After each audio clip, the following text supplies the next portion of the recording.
그 과정이 그렇게 뭐 ATM을 갔든 우리 계좌이체를 했더니 중요하지 않다는 거예요. 그냥 국세청에서는 납세자가 입증하지 못하는 자금이 있다면 그 자금은 그냥 증여로 추정해서 증여세를 물리겠다는 거예요.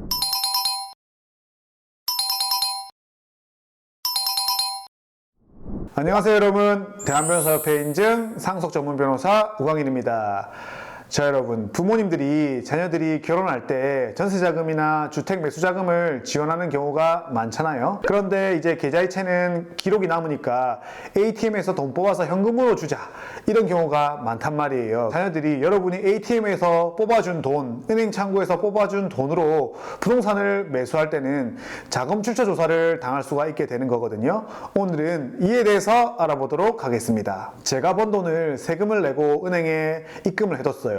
그러다가 제가 ATM에서 돈을 뽑았어요. 이렇다고 증여세 나올 일이 있을까요? 없죠. 실제로 증여세 관련된 자금 출처 조사할 때 증여세의 과세 근거를 보면 조금 명확하게 파악할 수가 있어요. 우리 상증세법 45조 1항 한번 살펴볼게요. 재산 취득자의, 한 번 더 읽어볼게요. 재산 취득자의 직업, 연령, 소득 및 재산 상태 등으로 볼 때 재산을 자력으로 취득하였다고 인정하기 어려운 경우로서 대통령령으로 정하는 경우에는 그 재산을 취득한 때에 그 재산의 취득 자금을 그 재산 취득자가 증여받은 것으로 추정하여 이를 재산 취득자의 증여재산 가액으로 한다. 과세되는 주체는 재산 취득자란 말이에요. 그러니까 현금을 인출했다는 사실만으로는 과세가 안 된단 말이에요. 그런데 여러분, 여러분의 자녀들은 여러분이 ATM에서 뽑아준 돈으로 부동산을 사잖아요. 주택을 매수하게 된단 말이에요. 이러면 재산 취득자가 되겠죠?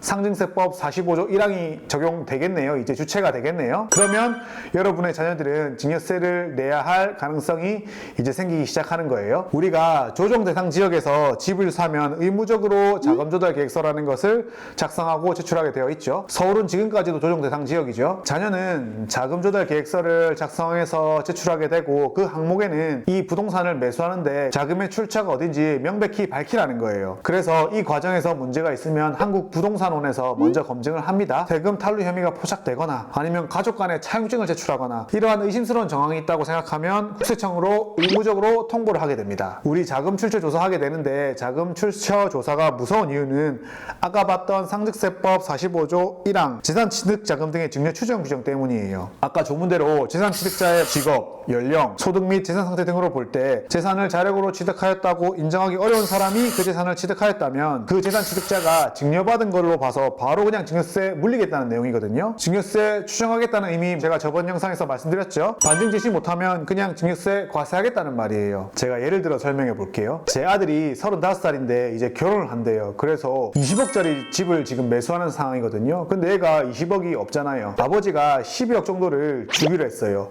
근데 우리 계좌이체하면 또 기록에 남으니까 아버지도 12억을 잘게 쪼개가지고 뭐 ATM이나 은행 창구 거래를 통해서 확보했다고 칩시다. 통보도 안 되고, 그리고 이거를 아들한테 줘서 아들도 잘게 오랜 시일 내에 쪼개가지고 입금해가지고 이제 만드는 상황이라고 해볼게요. 그러면 상황이 어떻게 되냐? 매매 대금은 20억이고요. 35살 아들이 가지고 있던 전세금이 7억이라고 할게요. 그리고 증여세 신고 금액은 1억이에요. 국세청 입장에서는 그래 그럼 8억은 알겠어. 20억 중에 나머지 12억은 어디서 났어? 자, 그런데 아들을 살펴보니까 아들이 연봉이 5천인데 6년을 근무했어요. 그러면 아들이 지금까지 번 돈은 3억이겠네? 맞는 말이죠? 그리고 아들이 돈 쓴 거를 봤어요. 뭐 신용카드나 현금 영수증, 소득공제 이런 거를 보니까 1년에 3천만 원씩 6년을 썼는 게 나온 거예요. 그러면 3억 벌어서 1억 8천을 썼네? 그러면 이제 국세청에서는 아들이 1억 2천 정도는 있겠네 생각할 거고, 그럼 부족한 12억 중에 1억 2천을 빼고 나면 나머지 금액 10억 8천은 어디서 났지?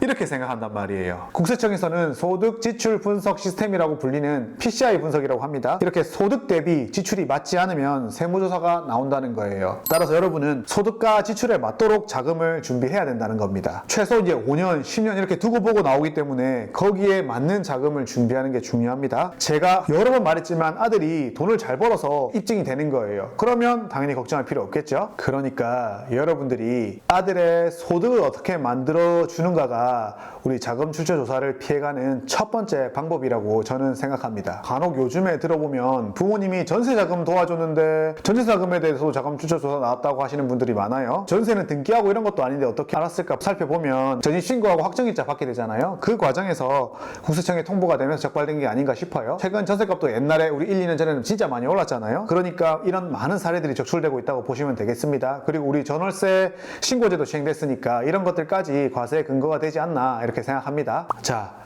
그러면 정리해 볼게요. 우리가 ATM으로 뭐 잘게 쪼개서 12억을 아버지가 인출해 갖고 자녀한테 주고 자녀가 그 돈을 은행에 입금해서 계좌이체를 하는 상황이나 그냥 아버지가 계좌이체로 12억을 쏴주는 상황이나 그 과정이 그렇게 뭐 ATM을 갔든 우리 계좌이체를 했더니 중요하지 않다는 거예요. 그냥 국세청에서는 납세자가 입증하지 못하는 자금이 있다면 그 자금은 그냥 증여로 추정해서 증여세를 물리겠다는 거예요. 반증은 누가 해야 된다? 그렇죠. 우리가 해야 된다. 반대로 증여가 아닐 수도 있습니다. 그러면 뭘로 보겠어요? 만약 자녀가 사업을 하고 있다. 현금 매출 누락으로 봐서 사업장 세무조사가 나오는 거예요. 그러면 엄청 괴로워지겠죠? 지금까지는 여러분들이 자녀들이 부동산 매수할 때 ATM에서 돈을 뽑아주거나 계좌이체를 하거나 그런 식으로 돈을 마련해 줘가지고 자금 출처 조사를 받아서 자녀들이 증여세를 부담하게 되는 경우를 살펴봤는데요. 만약 여러분들이 ATM에서 돈을 자꾸 빼간 경우에 여러분들의 자녀들이 상속세를 더 납부하게 되는 경우도 있거든요. 거기에 대해서 한번 알아봅시다. 증여세 추정 규정을 많이 봤으니까 이제 상속세 추정 규정 한번 볼게요. 상증세법 15조 1호에 보면 1년 이내에 재산 종류별로 계산하여 2억 이상인 경우, 용도가 객관적으로 명백하지 아니한 경우, 상속개 시일 1년 이내에 2억 원 이상이 출금되었다면 위 조문에 따라서 이 자금을 상속재산으로 추정해서 상속세에 부과하겠다는 말입니다. 여러분들이 사망 개시일로부터 1년 동안 ATM으로 돈을 출금했는데 그게 2억 원 이상이 됐어요. 그런데 이게 입증이 안 돼. 어디 갔는지 모르겠어. 그러면 그냥 자녀들이 상속받은 걸로 봐가지고 상속세를 부과하겠다는 말이 되는 겁니다. 증여세 추정 규정과 마찬가지로 상속세 추정 규정이니까 여러분들이 반증을 할 수 있으면 어때요?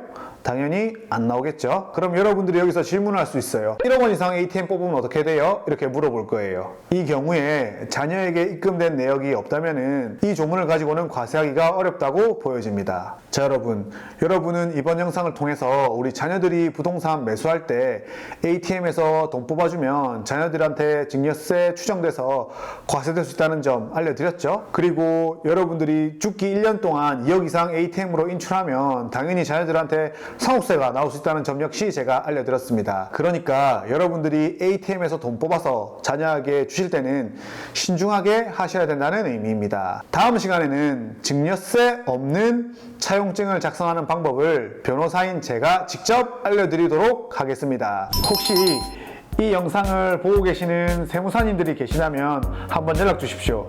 제가 세무사님과 함께 상속 증여에 대해서 깔끔하게 정리하는 영상을 촬영하고 싶습니다.